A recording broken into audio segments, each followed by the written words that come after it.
아멘. 여러분이 잘 알고 계시겠지만 얼마 전에 스페인에서 아주 커다란 열차 사고가 일어났죠.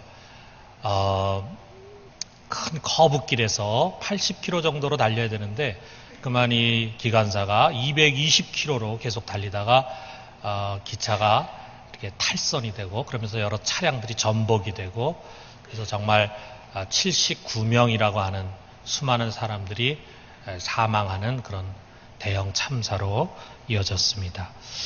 우리가 기차가 자기 레일을 달려야 되는데 그 레일에서 벗어나다 보니까 이와 같은 큰 불행을 갖게 된 거죠.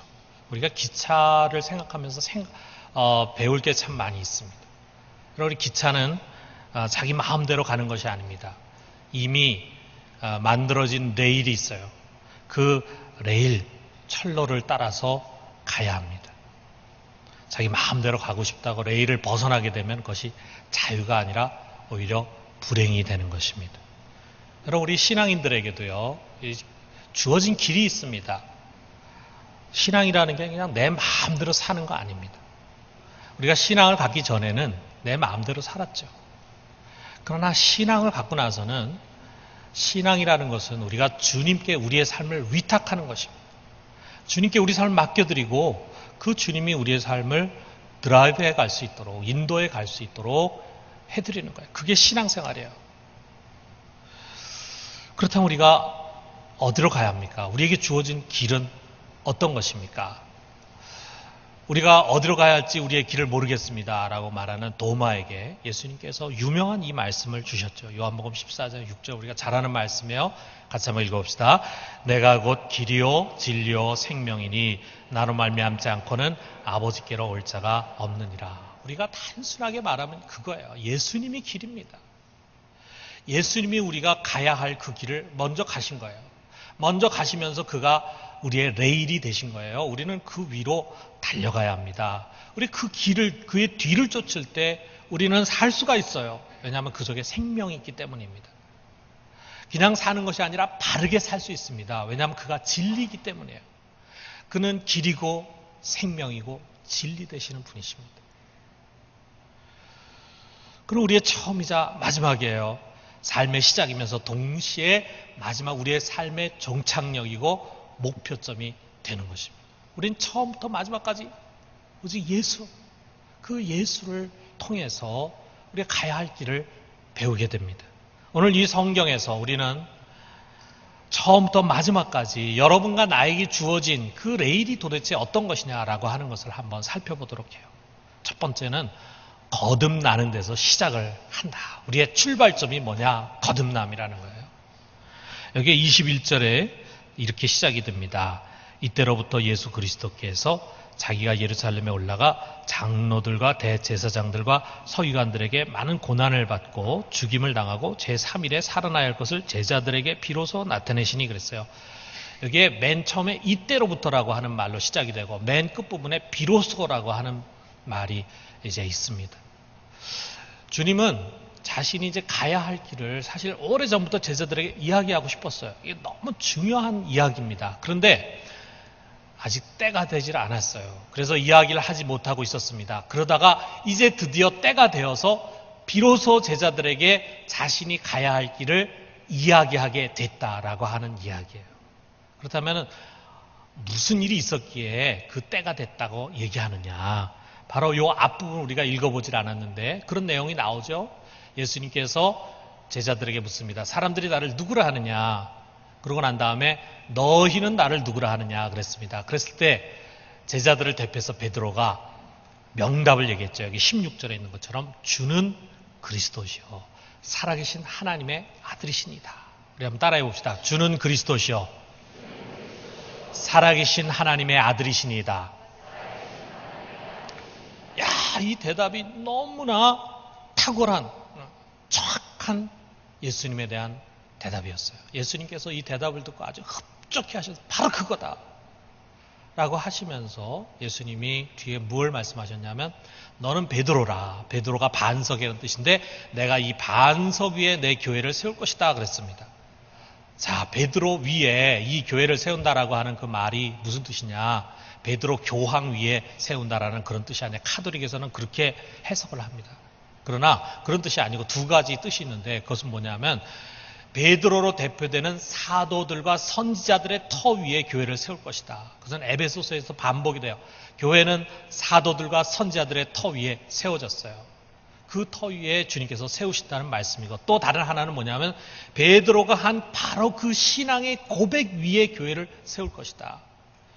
베드로가 한 그 고백과 같은 고백을 하는 사람이 비로소 교인이 됩니다. 그런 교인들이 모여서 주님의 교회가 되는 것입니다.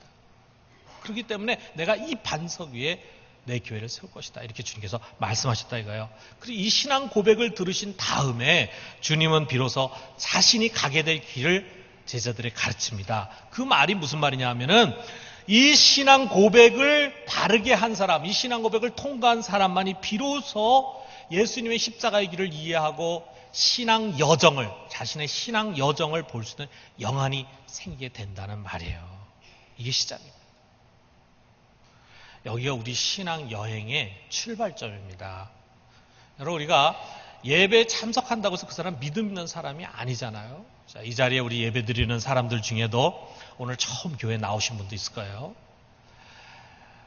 아직 내가 확신이 있어서 교회 예배를 참석하는 게 아니고 좀 믿고 싶은 마음이 있어요. 적어도 여기에 몇 주 계속 나오시는 분이 기독교를 반대하고 엔티하는 그런 사람들이 이렇게 교회 예배에 계속 나오는 게 아니잖아요. 좀 믿고 싶어요. 그렇지만 아직 내가 확신하지 못해요. 이런 사람도 있겠고 또 교회를 어려서부터 모태신앙으로 다닌 사람도 있겠고 정말 신앙생활을 착실하게 잘해가는 그런 사람도 있을 거라 예배 가운데. 자, 무엇이 중요하냐, 뭐가 시금석이 되느냐 이겁니다. 여러분은 예수를 누구라고 생각합니까? 여러분은 예수를 누구라고 고백할 수 있습니까? 이게 지금도 주님께서 우리에게 묻는 질문이에요. 어떻게 보면 교회 문턱을 오래 드나든 사람들에게는 참 상식적이고 진부한 질문이 있을지 모르겠지만 여러분, 예수가 누군가라고 하는 것에 대한 진실한 해답은 세상 지식 가지고 우리가 할 수 있는 것이 아닙니다. 이것은 하나님이 돕지 않으면, 하나님 주시지 않으면 답을 할 수가 없어요. 성경에 보면 예수, 성령으로 아니하고는 예수를 주시라 할 수 없다 그랬어요. 그렇기 때문에 베드로가 주는 그리스도시여 살아계신 하나님의 아들입니다. 이렇게 정답을 얘기했을 때 예수님이 뭐라 그랬습니까? 17절에 보니까 바요나 시몬아 네가 복이 있도다. 그러나 이를 내게 알게 한 이는 혈육이 아니요 하늘에 계신 내 아버지시라. 이것을 너로 하여금 고백하게 한 이는 하나님 아버지다. 세상 지식이 아니다. 다시 말하면은 우리가 예수 그리스도가 누구신가를 바르게 고백할 수 있는 것은 거듭나야 한다는 것입니다. 거듭나야 돼요. 우리 중에 예수가 누굽니까? 라고 질문할 때 주는 그리스도시여 살아계신 하나님의 아들입니다. 이렇게 외우면서 얘기할 수 있는 사람도 아마 있을지 몰라요. 아무 생각 없이 그렇게 얘기하니까, 그렇게 가르치니까 대답합니다. 그런데 그렇다고 해서 그 사람이 그 믿음을 갖고 고백하는 게 아니에요.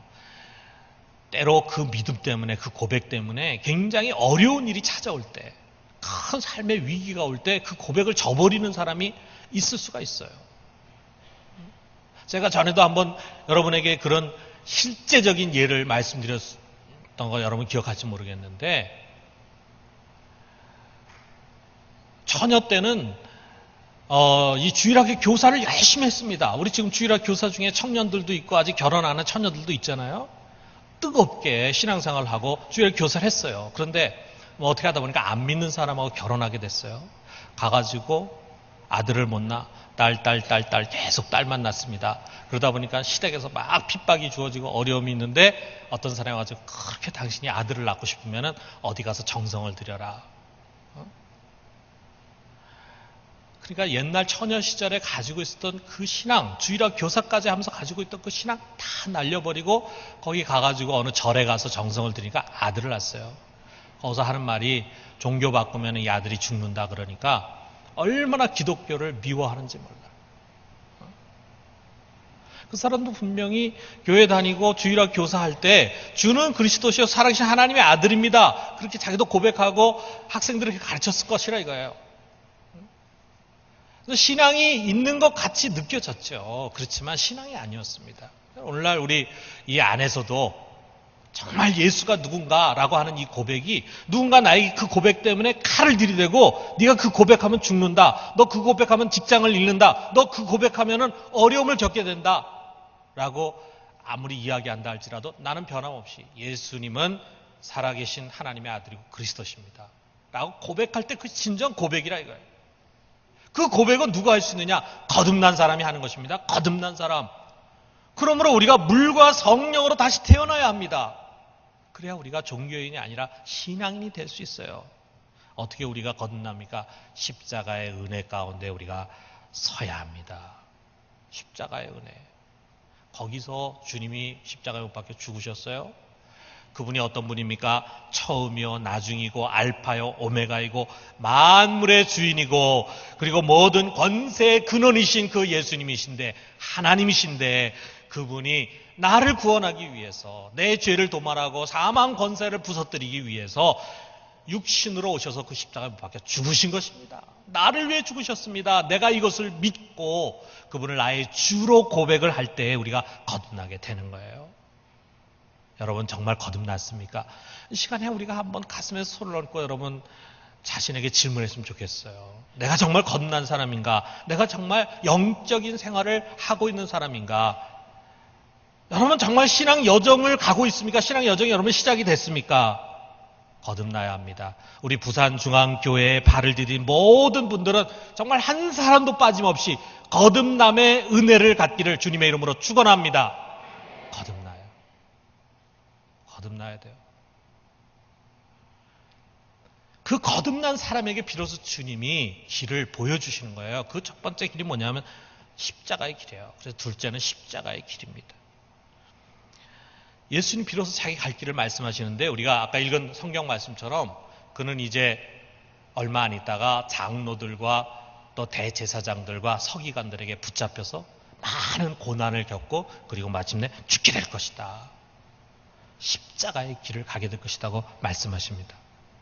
자, 이 말을 했을 때 좀 전에 예수님이 누구시다라고 정답을 얘기한 베드로의 반응이 어땠습니까? 22절에 보니까 베드로가 예수를 붙들고 항변하여 이르되 주여 그리마옵소서 이 일이 결코 주께 미치지 아니하리다 그랬어요. 여기 항변했다라고 하는 이 단어가 참 아주 특별하고 재밌는 단어입니다. 우리 바로 이전에 썼던 옛날 성경에는 가나요라고 표현되어 있고 표준 세번역에는 대들다라고 번역을 했어요. 베드로가 예수님께 대들었다 이거. 그런데 진짜 정확한 여기 에피티마우라고 하는 단어의 정확한 번역은 NIV 영어 성경에 잘 되어 있어요. 리뷰이라고 되어 있어요. 꾸짖다, 꾸짖다. 예수님이 귀신을 꾸짖었죠. 그때도 똑같은 단어, 이 에피티마우라는 단어를 썼어요. 그러니까 여러분 우리가 그 장면을 상상할 수 있죠. 베드로가 가나에서 예수님 그러지 마십시오. 왜 그렇게 약한 소리 하십니까? 이런 태도가 아니라 예수님을 꾸짖는 거예요. 자기 선생을 꾸짖을 정도로 막 분개가 막 일어난 거예요. 어찌 그런 얘기를 할 수가 있느냐. 예수님이 한 말을 전혀 이해하지 못하는 거죠. 받아들이지 못하는 거죠. 우리 상식적으로 베드로가 이해가 되지 않습니까? 좀 전에 그가 예수님 뭐라 그랬어요? 그냥 평범한 사람이 아니라 그리스도고 메시아고 하나님의 아들이죠. 하나님의 아들. 전능하신 하나님의 아들이에요. 보통 사람이 아니에요. 능력과 영광을 갖고 계신 하나님의 아들이라고 고백을 하고 있는데 예수님께서 말이에요. 어찌 인간의 손에 붙들려가지고 무기력한 고난의 길을 그것도 마지막에는 죽는 그 길을 간다. 이렇게 말씀하시나요? 이해가 안 되는 건 이건 역설이고 모순이죠.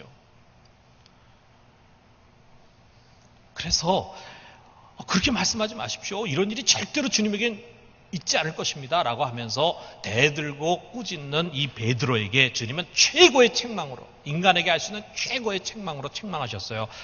사탄아 내 뒤로 물러가라. 너는 나를 넘어지게 하는 자로다. 너는 나를 유혹하는 자다. 그런 뜻이잖아요. 그는 하나님이 세우신 길 그리스도가 반드시 가야 할 레일이 깔려 있는데 거기서 이탈하도록 탈선하도록 유혹하는 자라.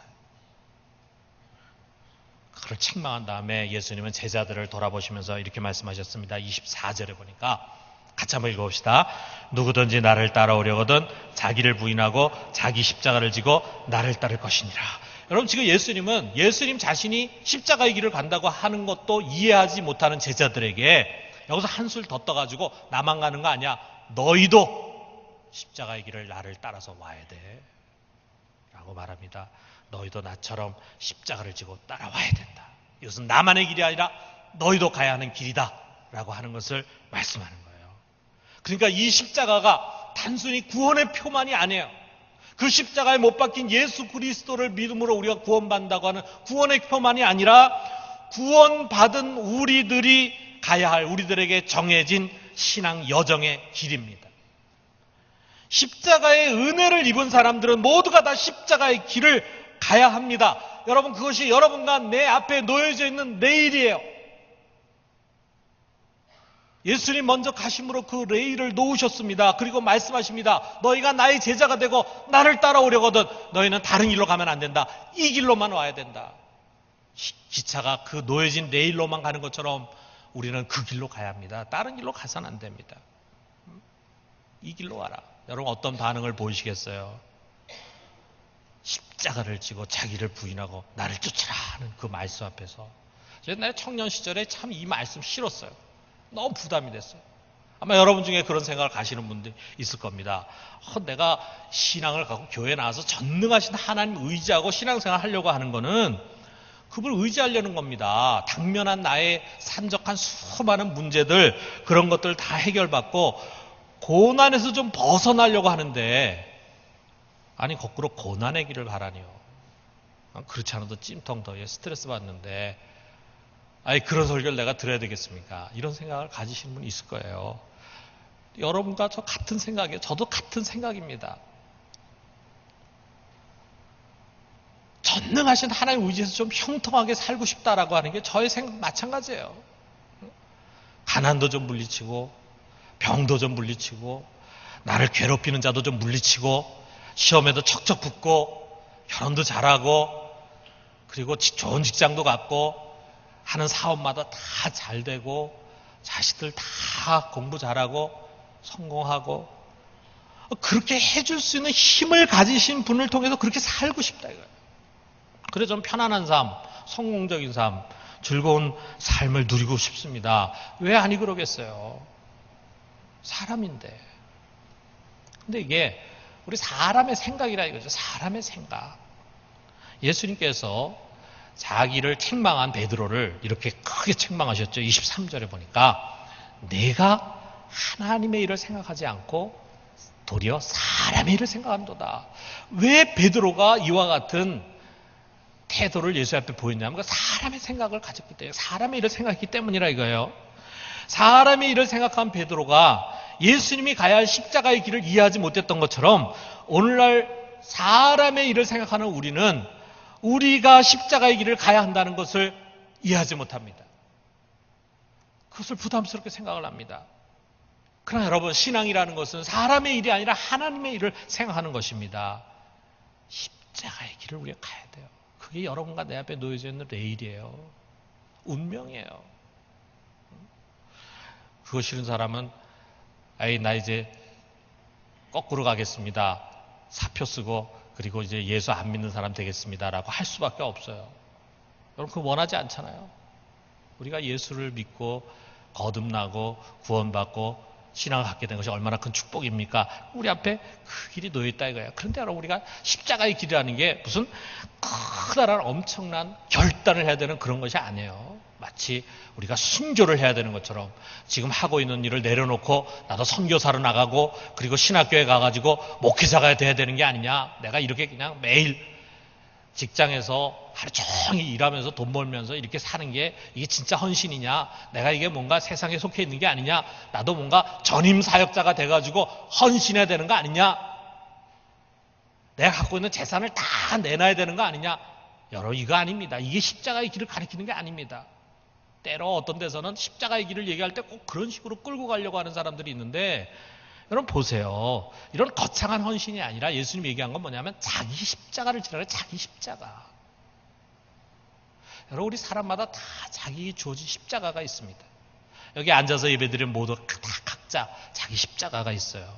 저 담임 목사잖아요. 교회 담임 목사는 담임 목사로서 져야 할 십자가가 있어요. 때로는 여러분이 이해하지 못하는 그런 부분들도 있어요. 담임 목사 자리에 서야지만 눈에 띄고 보이는 그 십자가가 있습니다. 근데 제가 그걸 회피하고 평교인처럼 그렇게 행동하려고 한다면 저는 저의 가야 할 내일에서 탈선하는 것입니다. 당장에는 편하고 좋을 것 같지만 결국 저의 큰 불행으로 오는 거예요. 교육자는 교육자로서 또 우리 장로님들 각각은 장로님들로서 저야 십자가 있어요. 그렇기 때문에 너희는 되도록이면 교회 지도자가 되지 마라. 성경에 이 말씀이 그냥 있는 말씀이 아닙니다. 되도록이면 지도자가 되지 마라. 나중에 받는 심판이 크다 그랬어요. 여러분 지도자, 교회 지도자가 져야 할 십자가는 큽니다. 교육자나 장로가 져야 할 십자가는 큰 거예요. 다른 사람들이 이해할 수 없는 그 십자가가 있어요. 순장과 교사, 모든 봉사자들도 각각 자기가 져야 할 십자가가 있어요. 특별히 저는 주차 봉사자 생각하고 싶은데 여기 지금 주차 봉사자들 앉아 있잖아요. 오늘 같은 날 이 떼약볕에 땀을 뻘뻘 흘리면서 여러분 주차하는 걸 돕기 위해서 30분 이상을 밖에서 봉사하다가 이제 들어와서 예배 드리시는 분들이 있을 거예요. 참 얼마나 고생합니까? 대부분 성도들이 참 고마워하죠. 감사합니다. 수고한다 생각하고 그러죠. 그렇지만 때로는 불평하고 기분 나쁜 말 하는 사람도 있습니다. 교회 온 지 얼마 안 되시는 분이라든지 어린 신자라든지 이런 분들 중에는 자기 마음에 들지 않는다. 자기가 원하는데 못 되게 하고 막 이러면은 막 화를 내고 아주 기분 나쁜 말을 하고 심지어 욕을 하는 사람도 있을 수 있다 이거예요. 어떡합니까? 감수해야 됩니다. 자기 십자가예요. 주차 봉사하는 사람들의 십자가입니다. 그 기분 나쁘다고 내가 이게 지금 무슨 월급 받는 것도 아닌데 내가 이런 일을 하면서 왜 이런 욕을 먹나 하면서 탁 내던지는 거는 그건 그리스도인의 자세가 아닙니다.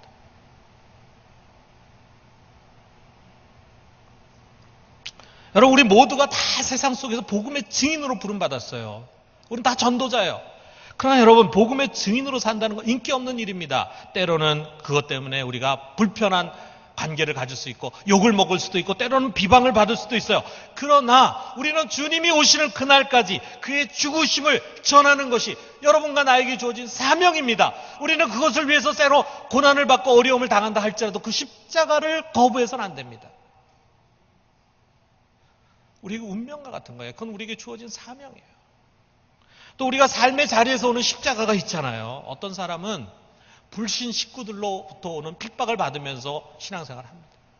얼마나 교회 안에 보면은 할아버지, 할머니, 엄마, 아빠 또 자녀들 다 같이 이렇게 나와서 신앙생활 하는 사람 보면 얼마나 부럽겠어요.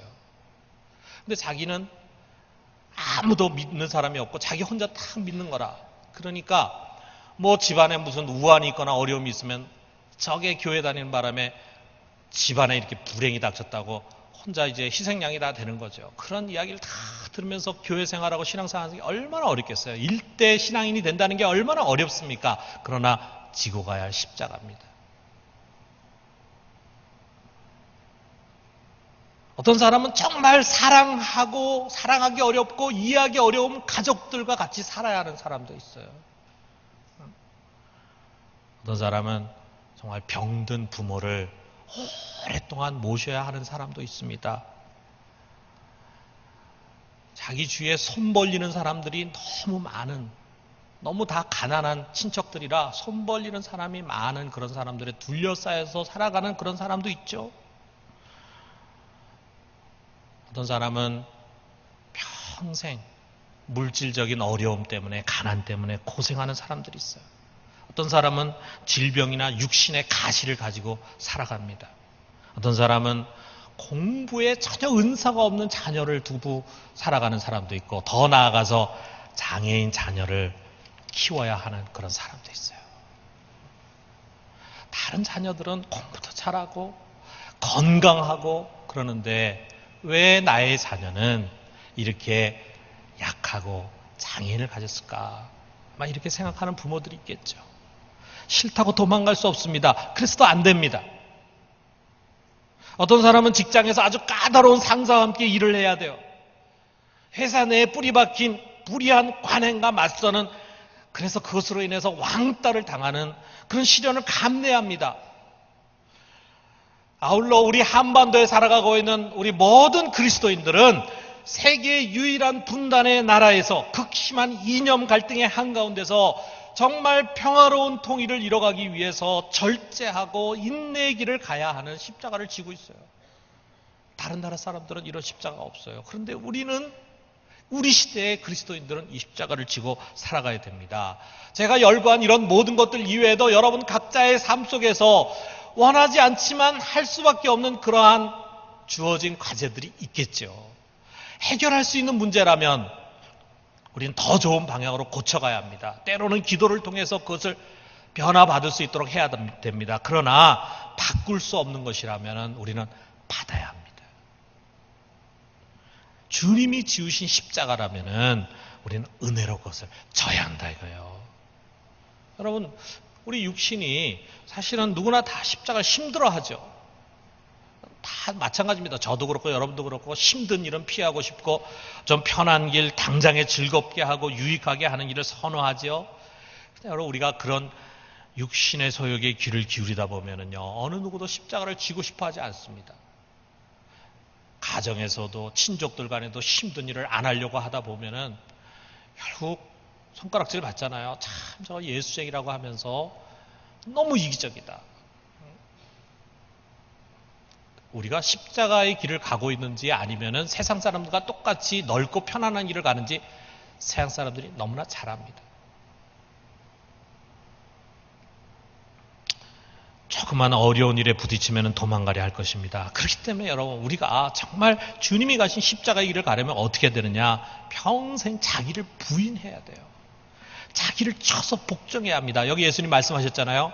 나를 따라오려거든 자기를 부인하고 자기 십자가를 지고 자기와 싸워야 돼요. 자기의 육신의 소욕과 싸워서 그것을 복종시켜서 우리에게 주어진 그 십자가를 묵묵히 지고 주님 뒤를 따라가야 합니다. 사랑하는 성도 여러분, 우리 모두가 우리 자신을 부인하고 그리고 우리의 십자가를 지고 주님의 뒤를 쫓는 제자가 되기를 주님의 이름으로 축원합니다. 마지막으로 세 번째는 부활의 길입니다. 여러분, 예수님은 십자가로 끝나지 않으셨어요. 그 뒤에 말씀하십니다. 사흘 뒤에 부활할 것을, 다시 살아날 것을 말씀하셨어요. 십자가가 주님의 마지막 길이 아닙니다. 그 뒤에 부활이 있어요. 그래서 주님은 말씀하신 대로 십자가에 못 박히고 죽으신 뒤에 사흘 뒤에 부활하셨습니다. 그리고 승천하셔서 하나님 우편에 앉으셨어요. 마침내 영광을 받으신 것입니다. 주님의 길은 십자가의 길로 끝나는 것이 아니라 마침내 영광을 받으시는 길입니다. 여러분, 우리 신앙의 여정도 마찬가지예요. 십자가로 끝나는 게 아닙니다. 마지막 목표점은 부활이요, 생명이요, 영광입니다. 그런데 그 부활과 생명과 영광은 십자가를 통과해서 우리가 얻게 되는 것이라 이거예요. 여러분, 우리 앞에 놓여있는 이 고난의 내일이라고 하는 게 우리를 망하게 하는 길이 아닙니다. 오히려 마침내 살게 하는 길이고 마침내 승리하고 영광을 얻게 하는 길이에요. 여기 25절에서 26절에 보면은, 자, 우리 같이 한번 읽어봅시다. 누구든지 제 목숨을 구원하고자 하면 잃을 것이요, 누구든지 나를 위하여 제 목숨을 잃으면 찾으리라. 사람이 만일 온 천하를 얻고도 제 목숨을 잃으면 무엇이 유익하리요? 사람이 무엇을 주고 제 목숨을 바꾸겠느냐. 여기 예수님 말씀은 너의 육신이 원하는 대로 가는 것이 사는 길이 아니다. 이 좁은 십자가의 길로 가는 것이 죽는 것이 아니다. 도리어 이것이 사는 길이고 이것이 생명을 얻는 길이고, 세상에서 온 천하를 얻는다 할지라도 너희들이 죽는다 무슨 소용이 있겠느냐.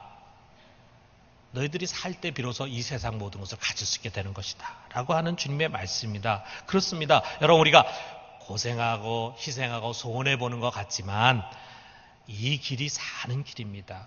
이 길이 승리하는 길이고 영광으로 가는 길이라 이거예요. 그런데 나 혼자만 사는 것이 아니라 나와 나의 이웃이 더불어서 사는 길이에요. 여러분, 예수님께서 이 세상에 오셔서 홀로 영광을 받으셨다면 우리에게 유익된 것이 무엇이 있겠어요? 그러나 예수님 이 세상에 오셔서 고난당하시고 십자가에 못 박혀 죽으시고 하늘에 썩은 미랄이 되시니까 우리가 그로 말미암아 구원을 받았잖아요. 그런 것처럼 우리가 이 십자가의 길을 가게 될 때 우리를 통해서 우리의 이웃이 생명을 얻게 되고 소망을 얻게 되는 것입니다. 그렇습니다. 여러분, 눈물로 씨를 뿌리는 자가 기쁨으로 거둔다. 진리 아닙니까? 그런 것처럼 우리가 이 세상 살면서 뿌린 그 모든 것을 반드시 거두는 날이 올 것입니다. 그래서 여기 27절에 보니까 인자가 아버지의 영광으로 그 천사들과 함께 오리니 그때 각 사람이 행한 대로 갚으리라. 우리가 이 세상 속에서 십자가의 길을 가면서 희생과 헌신을 하면서 수고하고 애쓴 것들이 하나도 땅에 떨어지고 없어지는 것이 아니라 주님이 오시는 그날, 우리가 부활하는 날 반드시 주님이 우리 행한 대로 갚으실 것이다. 우리는 이 약속을 믿습니다. 그러므로 사도 바울은 그가 가는 길, 그의 앞에 놓여있는 내일이 어떤 것인가 하는 것을 빌립보서에서 분명히 이렇게 고백하고 있어요. 3장 10절에서 12절에 보면은 이렇게 고백합니다. 여러분 들어보세요. 내가 그리스도와 그 부활의 권능과 그 고난의 참여함을 알고자 하여 그의 죽으심을 본받아 어떻게 해서든지 죽은 자 가운데서 부활에 이르려 하노니 내가 이미 얻었다 함도 아니요 온전히 이뤘다 함도 아니라 오직 내가 그리스도 예수께 잡마된 그것을 잡으려고 달려가노라. 바울은 어떻게든지 그리스도의 죽음에 그리스도의 고난에 동참해서 마지막에 부활의 영광에 이르는 것이 그의 목적이었어요. 그의 꿈이었어요. 그는 그 길을 달려갔습니다. 성도 여러분, 그 길은 바울에게만이 아니라 우리 앞에도 주어져 있습니다. 우리 신앙의 여정은 바로 이 길을 가는 것입니다. 주님 앞에서 거듭나서 우리의 신앙의 여정이 시작되면서 우리는 십자가의 길을 가고 마지막에는 부활의 길을 가게 되는 것입니다. 이 모든 여정에 굴곡이 있을 수가 있겠죠. 때로는 회의에 빠지기도 하고 때로는 방황하기도 할 것입니다. 저도 이 길을 가다가 때로는 가고 싶지 않을 때가 있어요. 내가 왜 꼭 이 길을 가야 되나? 이 길이 싫어질 때가 있어요. 내 길이 아니라고 생각이 되면서 다른 길을 기웃거릴 때도 있습니다. 그러나 여러분, 탈선해서는 안 됩니다. 이 레일에서 완전히 탈선하는 것은 불행입니다. 우리가 조금 뒤뚱거릴 수 있어요. 조금 지체할 수도 있어요. 그러나 레일에서 벗어나면 안 됩니다. 지금 탈선의 위기가 느껴진다면 여러분 지체하지 말고 다시 십자가 길로 돌아오십시오. 아까 얘기한 그 스페인 열차 사고에서 말해요. 그 기관사에게 3번이나 감속의 신호가 있었다는 거예요. 감속해라, 감속해라, 감속해라. 그런데 이 사람이 뭐 전화를 받고 뭐 하면서 그것을 다 놓쳐버리고 220km를 끝까지 주장하다가 그만 탈선을 하면서 수많은 사람들을 죽이는 살인자 같은 사람이 되고 말았어요. 여러분, 우리는 우리에게 주어진 이 레일에서 탈선해서는 안 됩니다. 우리가 가야 할 신앙 여정은 다른 길이 아니에요. 바로 이 길입니다. 주님이 가신 십자가의 길이에요. 우리도 자기를 부인하고 자기 십자가를 지고 가는 것입니다. 그러나 우리가 그 길을 가려고 할 때 성령이 기뻐하시는 거예요. 그러면서 보혜 성령이 우리를 도우사 우리를 하여금 감당할 수 있는 힘을 주시는 것입니다. 우리 힘으로 가는 것이 아니에요. 성령이 우리 속에 감당할 수 있는 힘을 주시는 것입니다. 그리고 때가 되면 그 모든 것은 생명으로 부활로 영광으로 나타나게 될 것입니다. 분명히 그날이 올 것입니다. 마지막 종착역은 너무나 영광스러운 것이 될 것입니다. 그의 죽으심을 본받아 어떻게 해서든지 죽은 자 가운데서 부활에 이르려 하노니 바로 바울의 이 간절한 소망이 여러분과 나의 소망이 되기를 바랍니다. 사랑하는 성도 여러분, 여러분에게 주어진 십자가는 무엇입니까? 여러분이 피해서 안 되는, 여러분의 신앙 양심 속에서 거절해서 안 되는 것이 무엇입니까? 여러분 그것을 지십시오. 거절하지 마십시오. 그리고 묵묵히 주님의 뒤를 따를 때 언젠가 여러분 속에 부활의 영광이 찾아오게 될 것입니다. 우리 모두가 주님의 뒤를 따르는 제자의 길을 갈 수 있게 되기를 주님의 이름으로 축원합니다.